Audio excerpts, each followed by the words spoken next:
Okay, so for those of you, exactly, there's the other Victoria. I remember one day we had 3 or 4 Victorias in here. I was all confused. Okay. So here it says in Revelation chapter 6, verse 1, that I looked and saw a white horse, and he who sat on it holding a bow, and a crown was given to him, and he went out overcoming to overcome, or your translation may say conquer to conquer, okay? Conquering to conquer. Now, this white horse, many of us have been told many times, oh, this is the Antichrist. It's not the Antichrist. This was the thing that people were taking that was the, into the shoulder. Yeah, that was this. C19. Okay, you guys can read between the lines. So just to show you that this is what it is, this is Revelation chapter 6. All right. And so here it says a crown was given to him. That word crown in Latin. Can somebody tell me what that word is, or say it for me, because I can't say it? You guys know what I'm talking about. What is crown in Latin?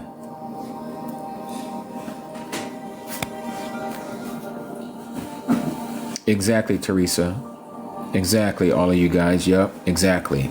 That was what happened. It started in 2019, the end of 2019, that came from Wuhan, China. Okay. Oh, so they say that's where it came from. Let me not put it on the Chinese, because I'm not sure that it was from there.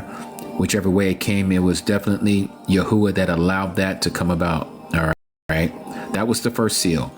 Okay. And just to show you that it was the first seal, I want you to see this. Okay, so we're going to look at the etymology, or the Strong's Concordance number for the crown. The bow. So let me blow this up a little bit so you guys can see it a little better. Now notice here, verse 2, and it said that he had a bow. Look at this word bow. You see that word there? Toxon. That comes from the word, in the English, we use it. We get it from the Greek word toxon. It actually means toxin. If you look up the word toxin, it'll bring you back to this etymology that it was from the Greeks that we use the word toxin, which is a poisonous organic substance. Okay. So if you put the 2 and 2 together, the thing called the that they put into people, and the name of the word crown, okay, the Latin word, which again, we use the Latin word for all of our medical terminologies here in the United States, all right, like cephalitis and all these terms that we use here in the United States when it comes to the classification of medical diseases and stuff. They usually use a Latin name for it, and one of those was that thing called that was, while they were trying to get rid of it. Okay. So that was the first seal. All right. So we are in the last days. That's the starting. And what do you know right after that? What happened? We get the second seal. And when he opened the second seal, I heard the second living being saying, come and see. And I saw another horse, fiery red, went out, and it was given to the one who sat on it to take peace from the earth, and that they should slay one another. And a great sword was given to him.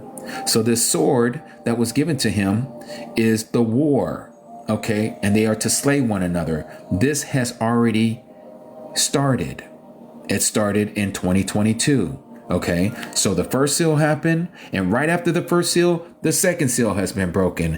And it's only going to get bigger. We're in a reprisal right now because we got this new president, and it makes it seem like everything is hunky-dory and all of that, but it's about to jump off. So right now, this is a kind of a calm before the storm, if you will. Okay. And so the red horse is going to jump off. Now, after the red horse jumps off, this is where it's going to get really bad, because the outcome of the second seal is the third seal. This is the outcome of the world war. I heard the third living creature say, or being say, come and see. And I looked and saw a black horse, and he who sat on it holding a pair of scales in his hand. And I heard a voice in the midst of the four living beings saying, a measure of wheat for a denarius, and 3 measures of barley for a denarius, and do not harm the oil and the wine. Now, mind you, for those of us who live here in the States, we already see egg prices going up. We see gas prices going up. We see housing going up. We see everything is going up. This inflation is ridiculous, right? But it's only going to get worse. Because when this thing happens, when the world war literally becomes a world war, all of our commerce is going to come to a halt. The stuff, because we are in and I hate using this word, but I'm going to use their word, okay? We're in a globalized commerce, okay? One helps the other country helps the other country, right? So we're all getting stuff that is being shipped or being brought in by boats or being trucked in by semis. When this happens, everything is going to go up. In fact, some of the land, some of the field is going to be decimated by these things that are going to be dropping, these boom, boom, these Oppenheimers, okay? When they drop, they're going to destroy farmland. They're going to also contaminate farmland and water for that matter. Okay, so that is going to be the outcome of that. So then here's the next outcome, which is after this. And mind you, I believe that this is when they are going to give us those IDEs or those medical devices that we have to take so that we can buy and sell, because everything is going to be rationing at this point. So it goes on and says here, and when he opened the 4th seal, I heard the voice of the 4 living beings, or the 4th living being, saying, come and see. And I looked and saw a green horse. Yours may say a pale horse, same thing. And he who sat on it had a name. Death and Sheol followed with him, and authority or power was given to the one over 1/4 of the earth, or 1/4 of the earth, to unalive with the sword and with hunger and with death by the beast of the earth. So now I want you to see something here. It says that 1/4 of the earth was unalived by the sword, which was the second seal, which is the red horse. Okay. And then it goes on and says, and with hunger, which is the black horse. Okay. Because of the cost of food and the lack thereof.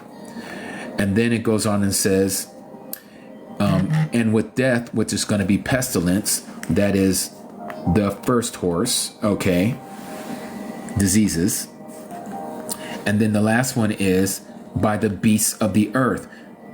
I used to think that this was talking about animals. This is not talking about animals. This is talking about politicians. This is talking about leaders, okay? Just like here in the book of Revelation, when we go to chapter 13, what does it say there in chapter 13?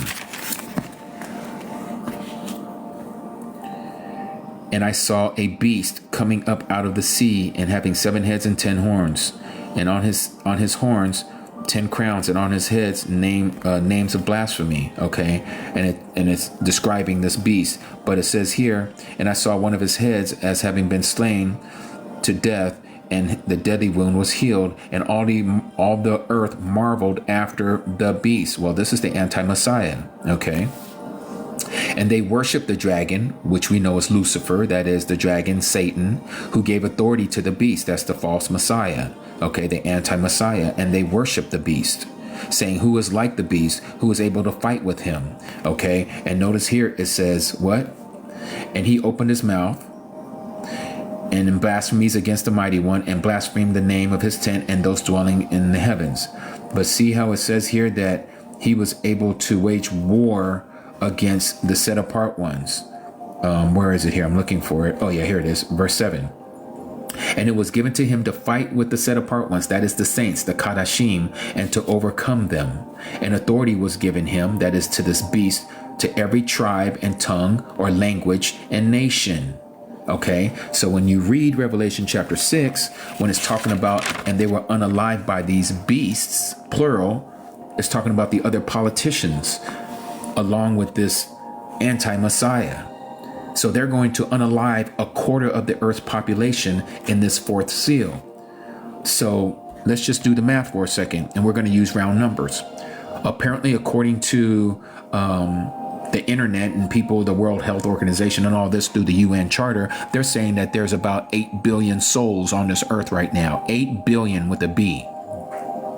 If you do the math, a quarter of 8 billion is 2 billion people. So if you have 2 plus 2, which is half, and then another 2 plus 2, that's a whole, right? So 1/4 of that is 2 billion people gone.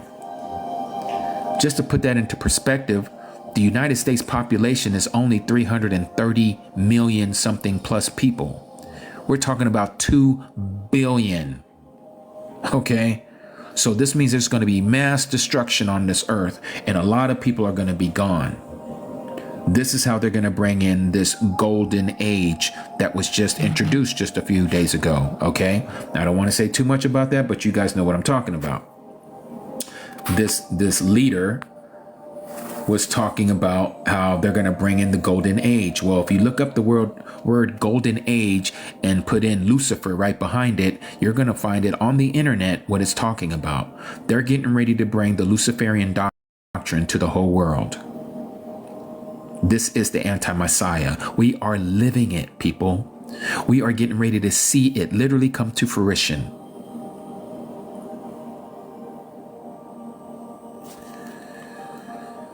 So that's where we're at right now. Okay. And mind you, the book of Revelation isn't written in succession or in a series. It's one on top of the other. Okay. So let me give you an example.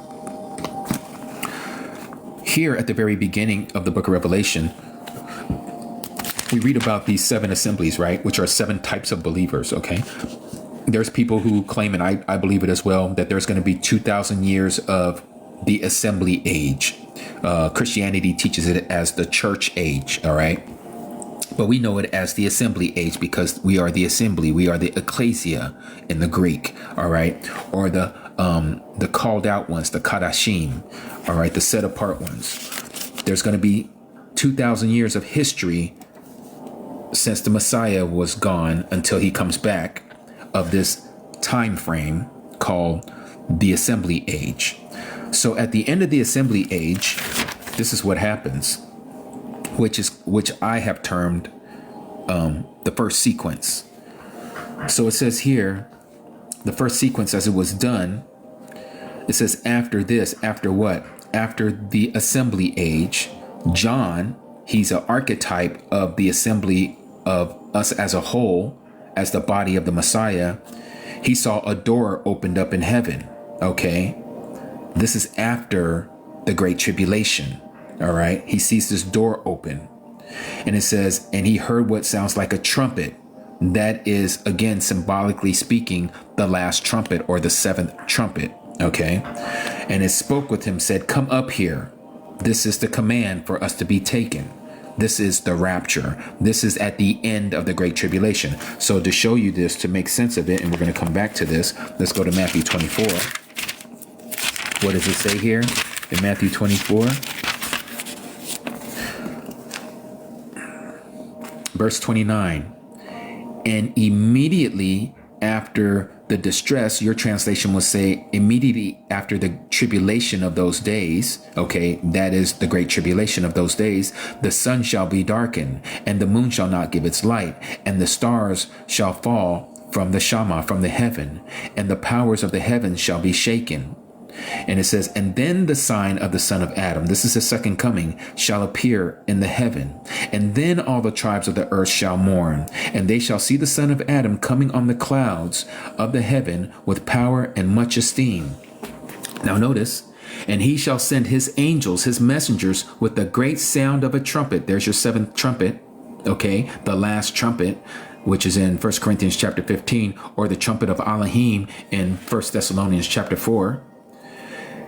And they shall gather together his chosen ones. That would be you and me. That is the Kadashim, the saints, the called out, the elect, from the 4 winds, from one end of the heavens to the other. Okay, that's when that happens. That's what he sees here. Okay, so he hears what sounds like a trumpet. Come up here. We're gathered with the angels and they take us up. And so he says, I shall show you what shall take place after this. So now imagine us being the body symbolically of John. We represent John. Now we're coming up. The next thing we know, immediately I came to be in the spirit, and we see the throne in heaven. Whew, what a view that's going to be. And one sat on the throne. Again, one throne. And he who sat there was like jasper and ruby stones in appearance. What we're reading here is what we're going to see. We get raptured up at the end of the tribulation period, and this is what we're going to see when we're raptured up. Okay. And there was a rainbow around the throne like an emerald in appearance. So for those of you who see the aurora borealis over there, the northern lights, we're seeing the underside of the throne of Yah, because he says the earth is his footstool. And we know that the center of the dome is the North Pole. Okay. That's where his seat is. That's where his foot is literally resting on the dome of the firmament of this earth. And this is what people are seeing when they see the borealis. They're seeing this glow, this emerald rainbow of appearance of these rainbows in the sky that are seeing there. Okay. And so it says around the throne were 24 elders, or 24 thrones. Okay, and the thrones I saw 24 elders sitting, dressed in white robes, and they had crowns of gold on their heads. Again, we're gonna see them. We're gonna see the 24 what would you call them? The patriarchs, if you will. Okay, and then it goes on and says, and out of the throne came lightnings and thunders and voices. This right here is a shadow, or letting you know to the reader, we're coming to the end of a sequence, and it's going to start all over again. Okay.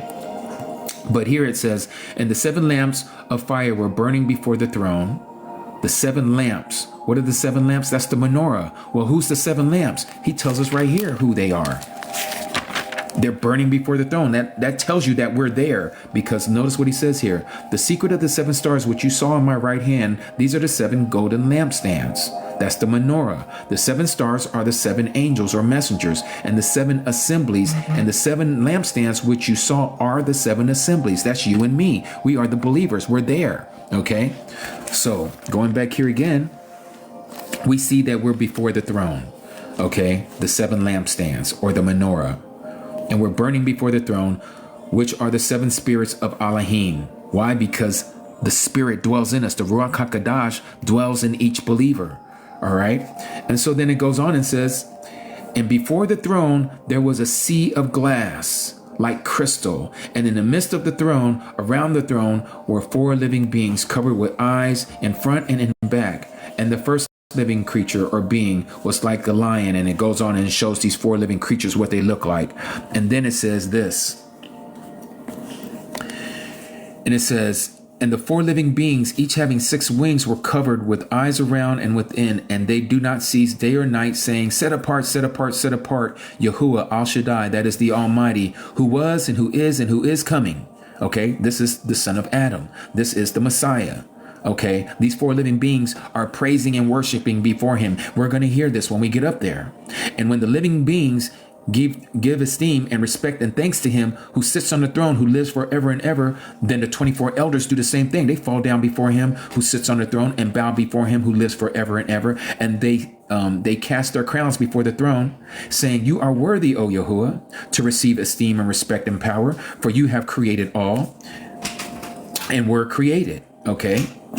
And goes on and notice here it says, you desire that they are and were created. Speaking of everything that was created, he did all of these things. All right. And then it goes on and says, and I saw the right hand of him who sat on the throne, a scroll written on the inside on the back, having been sealed with the 7 seals. And I saw a strong angel, a strong messenger, proclaiming with a loud voice, who is worthy to open up the scroll and to loosen its seals? And no one in the heaven or on earth or under the earth was able to open the scroll or to even look at it. They couldn't even look at it. And so John, he said he wept because no one was found worthy to open and read the scroll or to look at it. Now, mind you, again, we're going to be seeing this playing out as John, symbolically speaking, as the body of the Messiah. And here it is. This elder, one of the elders said to him, do not weep. See, the lion from the tribe of Judah, from Yehuda, the root of David, he has overcome to open the scroll and to loosen its 7 seals.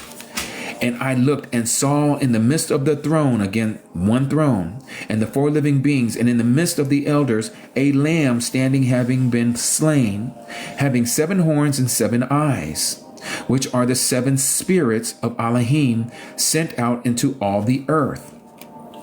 And it says, and he came and took the scroll out of the right hand of him sitting on the throne. Now again, notice that the elder says, do not weep, for the lion, okay, of the tribe of Yehuda, the root of David, he's overcome. He's able to loosen its seals and open the scroll. But when John looked, he didn't see a lion, he saw a lamb. He sees a lamb having 7 horns and 7 eyes. Now we know, again, our Messiah is not a lamb, a physical lamb with 7 eyes and having 7 horns.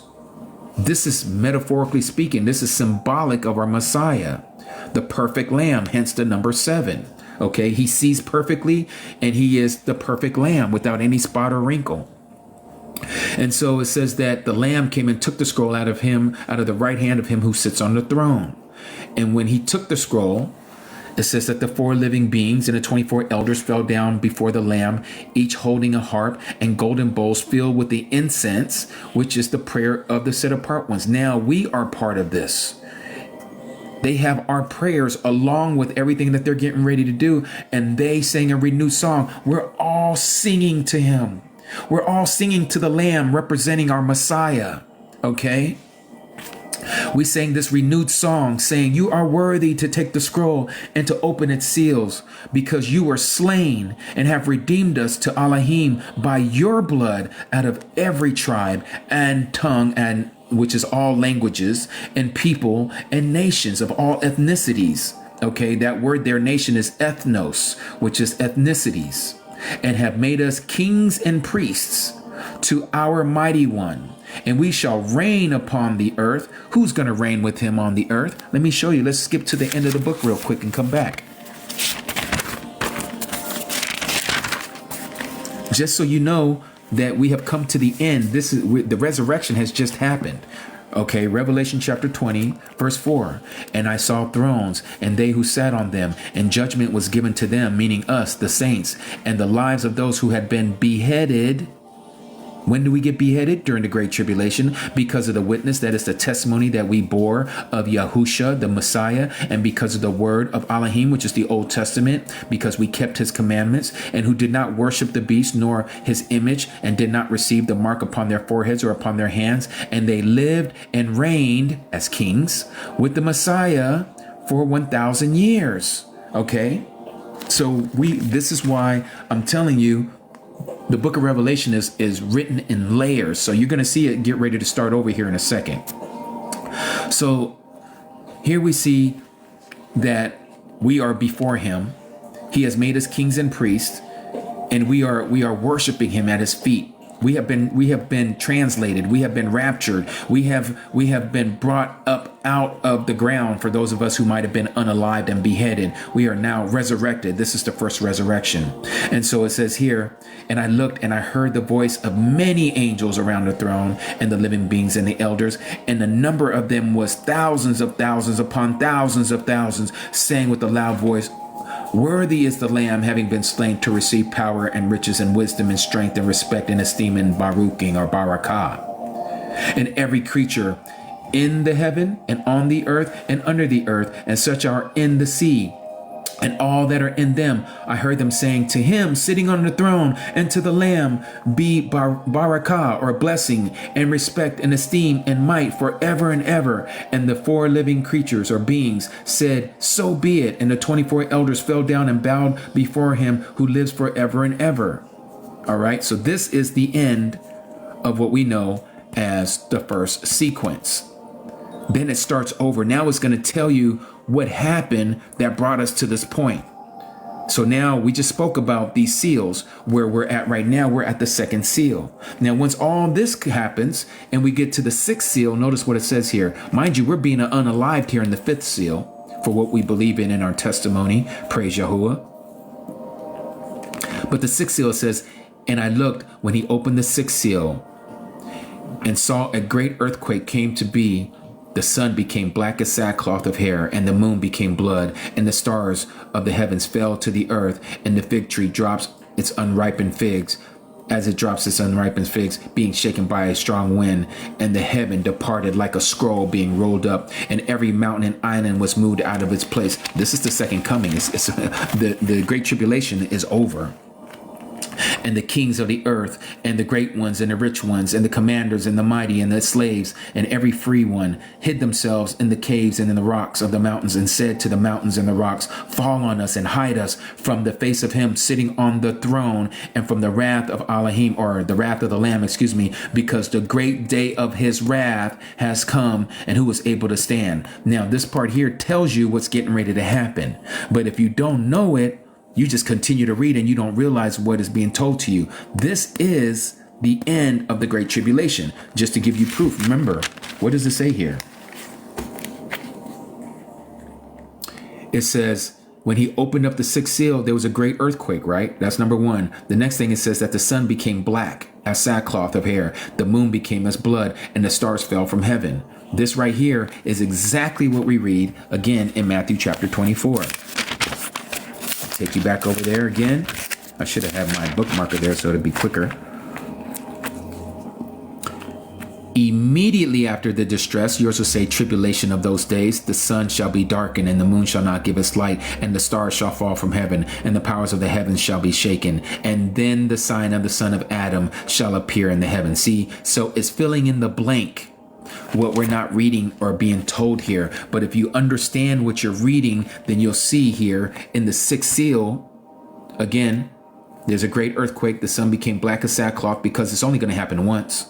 The sun's only going to turn black once, and the moon's not going to give its light but once, and the stars are only going to fall from the heavens once.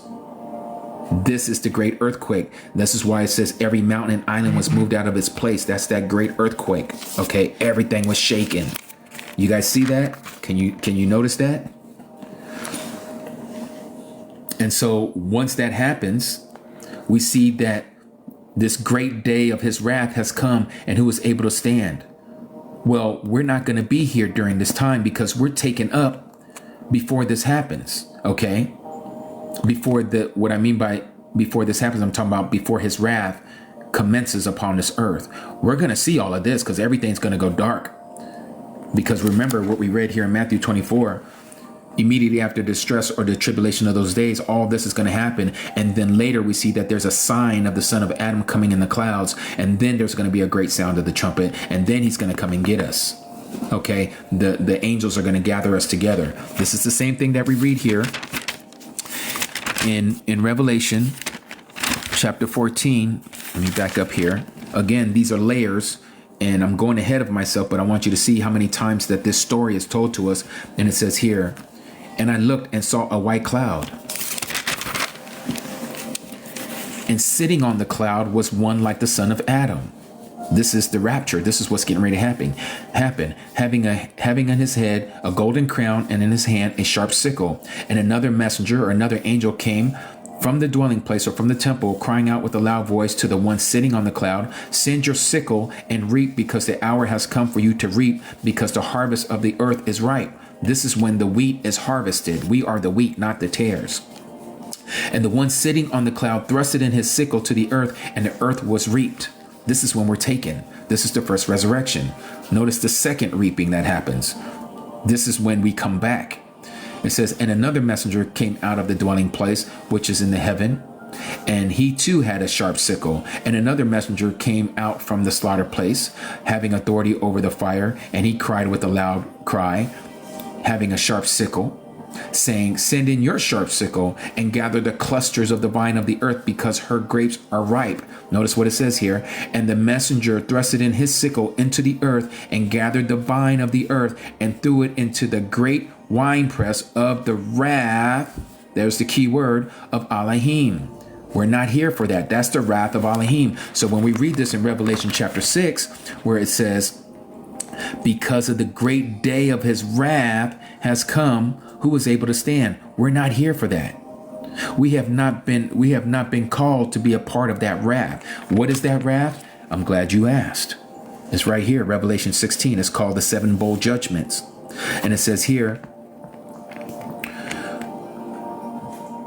And I heard a loud voice in the dwelling place saying to the seven messengers, go and pour out the bowls of the wrath of Elohim on the earth. We're not here when all these bowls are poured out. We're not here for that. But we're here for the 6 seals, because the 7th one, we're not here. We're here for the 7 trumpets, because we're going to hear the 7th trumpet. But we're not here for the 7 bowls. Do you guys follow so far? And again, we can get into this, but it's such a long and exhaustive study. But to show you how many times that this story is told over and over again in the book of Revelation, every time you see this, you know you're coming close to the end of another sequence that is going to start the story all over again. When it talks about the lightnings and the thunders and voices, you know you're coming close to the end.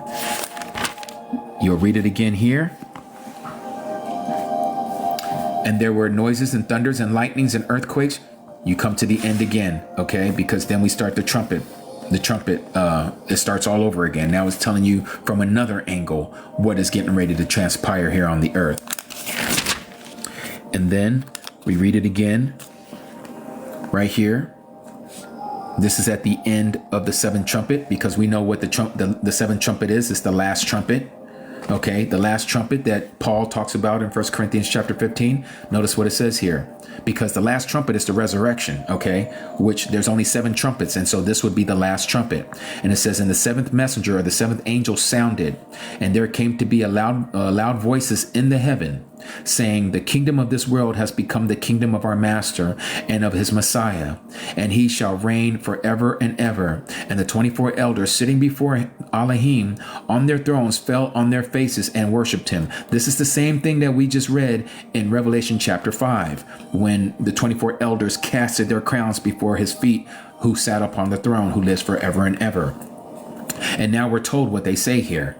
They say, we give you thanks, O Yahuwah Al Shaddai, that is the Almighty, the one who is and who was and who is coming. Again, the same thing that we read in Revelation chapter 5, because you have taken your great power and reigned, and the nations were enraged, and your wrath has come. Again, that's the 7 vial judgments. We're not here for that, because again, the 7th trumpet just happened. We have been resurrected, and now we've been taken in the rapture at the end of the tribulation. And so here we are, and it says here, the time of the dead to be judged. That's the resurrection. Time of the dead to be judged. And it's telling you who the dead that are judged, to give reward to your servants, the prophets, and your saints, the set apart ones. This isn't everybody who's getting resurrected. This is the first resurrection. These are those who are part of the first resurrection. Those who fear your name, small and great, and to destroy those who are destroying the earth. Okay, so the wrath of Elohim commences. And so you see here, and it says, and the dwelling place of Elohim was open in the heaven, and the ark of his agreement was seen in the temple, or the dwelling place, and there came to be lightnings and voices and thunders and earthquakes and a great hail. And now the story starts all over again, but now from a different angle. And now it talks about what's going to happen when the 144,000 are taken, and they're going to be taken before the great tribulation, because they're the ones that's going to go, the 144,000, to a place that's prepared for them for 1,260 days or 42 months. And we know where they're going. They're going to Mount Zion, which speaks about it here in Revelation 14, that they were taken to Mount Zion, which is heaven. The 144,000. How do we know that they're in heaven? Because it says here, they were redeemed from the earth. They're no longer on the earth. They are the first fruits. And it says that here. And it says they were redeemed from among men. How are they redeemed from among men? Because they were taken, like it said earlier, they were taken from the earth. They were the first fruits, just like the tithe. They were the first fruits. Each one is to be resurrected according to their time, each in his turn. So the Messiah was the first, and then it's going to be the 144,000, and then it's going to be us with the 2 witnesses. Okay, so we're going to be brought up. And so that's when all of this happens. And so once you get to the end of that, you read again. Where is it? Then after you go through all of this, it talks about, and there came to be noises and thunders and lightnings, and there came to be a great earthquake. So we come to the end again of the next sequence. Okay, and so once that sequence is done, then we see what's going to happen. It starts all over again. Now it's talking about, now it zeroes in on the Roman Catholic Church and all those who followed her, which is Christianity. That's what I was talking about earlier today, for those of you who are here, and how she's going to be judged. And it's going to be a great fall of the Vatican and of the United States and of London. These three-headed monsters, they're going to be taken out all together in 1 hour. They're going to be done. They're going to be completely obliterated. All right. And so once that is done, then here we come at the end. Now it's telling you what's going to happen after the 7 vial bowls and judgments. What happens? Armageddon happens. Now we're going to come and destroy the militaries that have gathered themselves together to wage war against the Most High. All right. That's when we see, it says here, and I saw heaven opened, and there was a white horse, and he who sat on him was called Trustworthy and True. And in righteousness, he judges and fights. There's no 7 years of we're up there and we're having this marriage supper of the Lamb like Christianity teaches. And then we come down after 7,000 while the world is going through, you know what? We're up there living in bliss. No, that's not in scripture anywhere. That is a lie. What we see here, and I told you guys, this is the true marriage supper of the Lamb, where it says this here. Let's see, praising and small and great. And I heard the sound of him. Okay, hallelujah, rises up. Worthy is the Lamb. Where is that passage I'm looking for? Righteous and avenges, who fears. Okay, so then it says, let us be glad and rejoice and give him praise, for the marriage of the Lamb has come, and his wife prepared herself. And then it says here, verse 9, right, blessed are those who have been called to the marriage supper of the Lamb. Okay. And he's going to tell us what the marriage supper of the Lamb. That marriage supper of the Lamb is not 7 years up in heaven, what people have been talking. No, this is getting ready to commence at the battle at Armageddon. And so it says here, and it says, and I saw heaven open. This is what I was reading. And him who sat on this white horse, and he who sat on him was called Trustworthy and True. That's our Messiah. And righteousness he judges and fights. And his eyes were like the flame of fire, and on his head were many crowns, and having a name that has been written, which no one had perceived except himself. So no one else knows this name but himself. And having been dressed in a robe dipped in blood, and his name is called the Word of Yahuwah. That's the Old Testament. And the armies, that's you and me, because remember, we have already been resurrected. The last trumpet has already been blown, the seventh trumpet. We have been resurrected. We are in our immortal bodies. We are no longer corruptible. We are incorruptible bodies, incorruptible beings. And it says we are dressed in fine linen and white and clean. And we followed him on our white horses. Okay.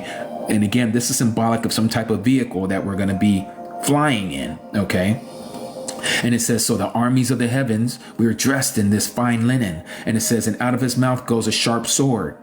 This sharp sword is his command to his army, that with it he should smite the nations, because we become his battle axe, as it says in the book of Joel, chapter 2. And he says, he shall shepherd them with a rod of iron, and he treads the winepress, which is the fierceness of the wrath of the Almighty. Again, the wrath of the Almighty. We just read about the winepress of the fierceness earlier in Revelation chapter 14.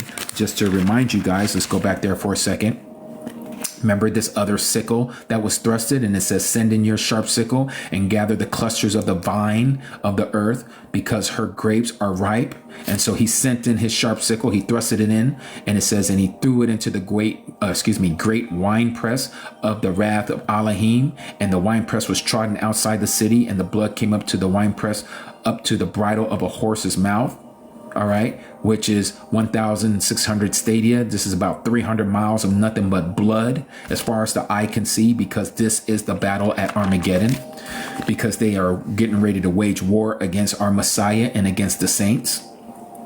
And so here we are. It says down here, and I saw one of the messengers standing in the sun and cried with a loud voice, saying to all the birds, that's you and me, that fly in the midst of heaven, come and gather together for the supper of the great Elohim, to eat the flesh of sovereigns, that is kings, and the flesh of commanders, and the flesh of strong ones. This is the military. And the flesh of their horses, not that we're actually eating their vehicles. Okay, this is all symbolism. And who sit on them, who ride these or controls these vehicles. And the flesh of the people, free and slave, both small and great.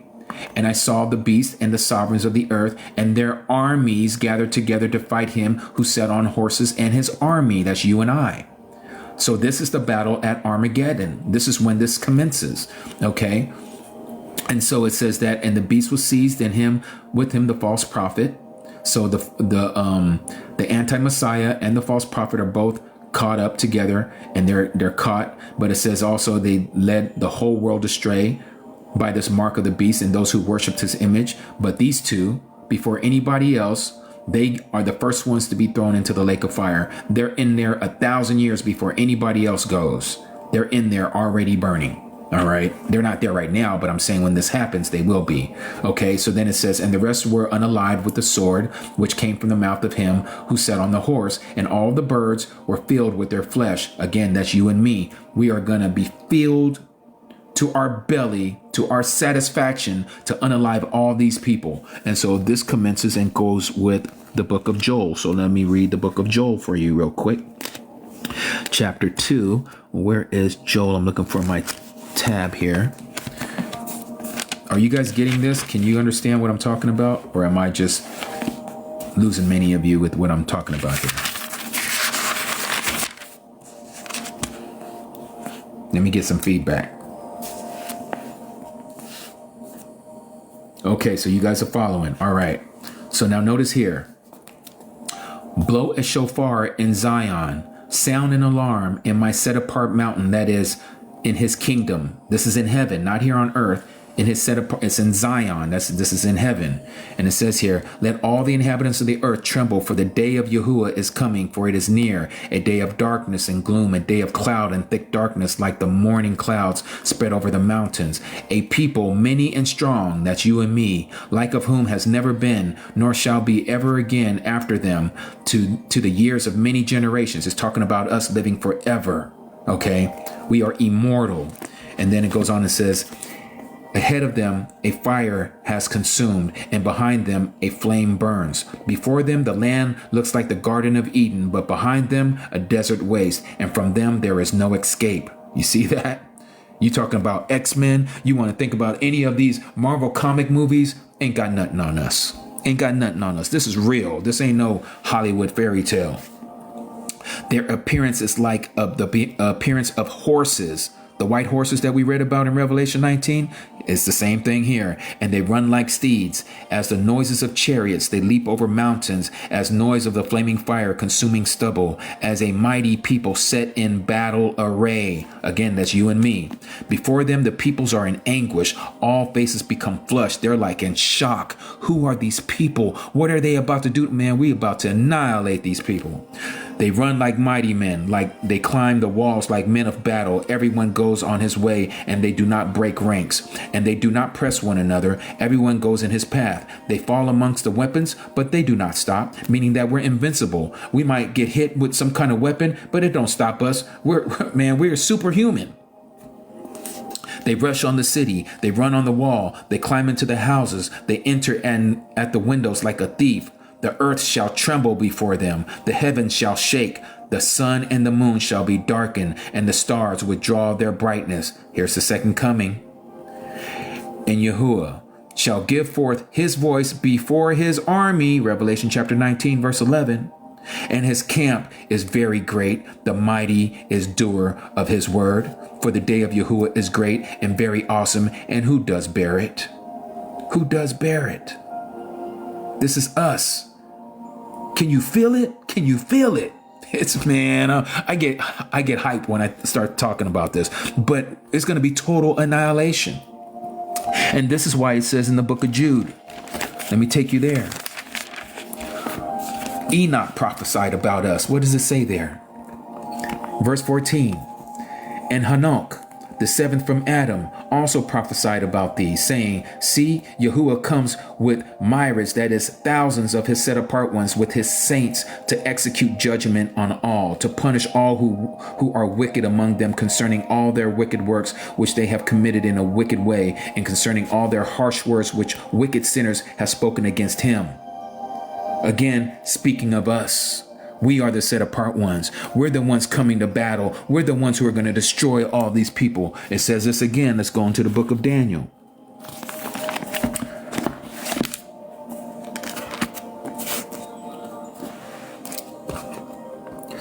Daniel chapter 7. Let me start from here. This is what he said about the fourth beast. It is the fourth kingdom, or the fourth reign, the fourth empire on the earth, which is different from all the other kingdoms or empires, and it devours all the earth and tramples it down and crushes it. This is the anti-Messiah's new world, you know what?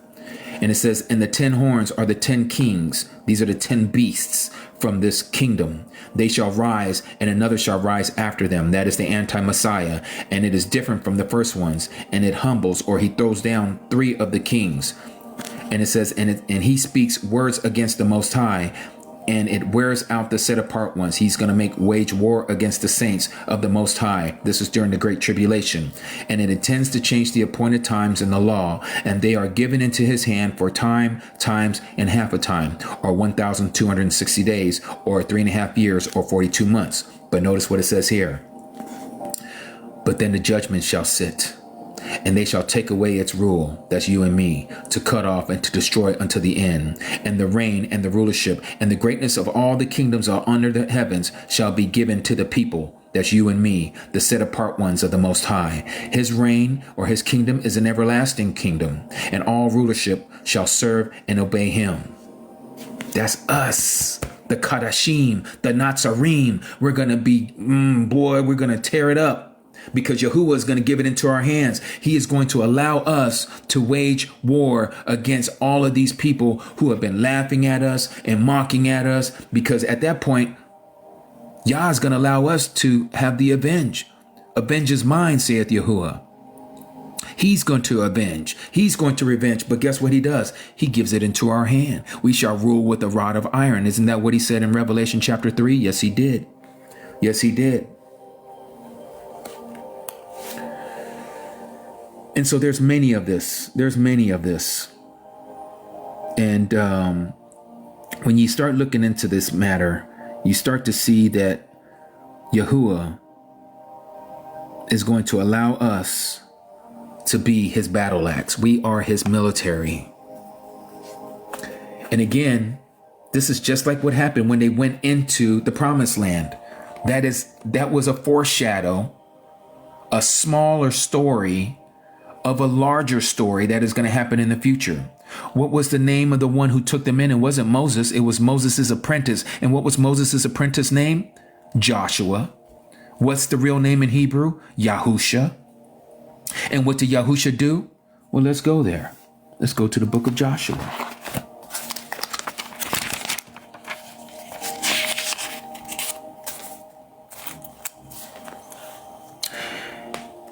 And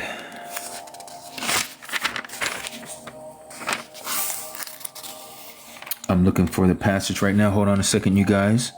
All right, here it is. Yes, Ahmad, let's go.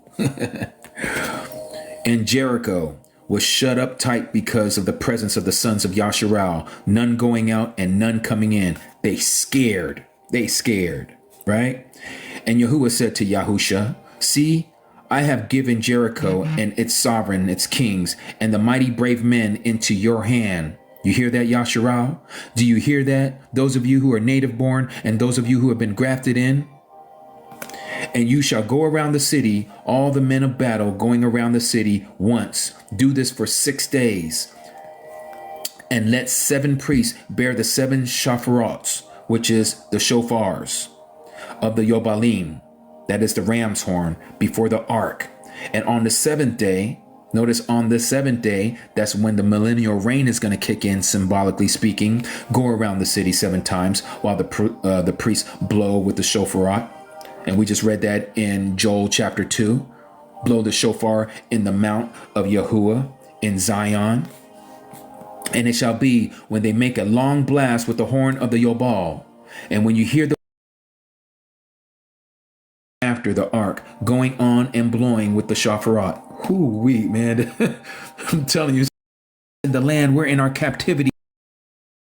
We're not supposed to keep the feast days because we're not in the land. Man, that's a whole nother story, but we're supposed to keep it, okay? Just know we're supposed to keep it.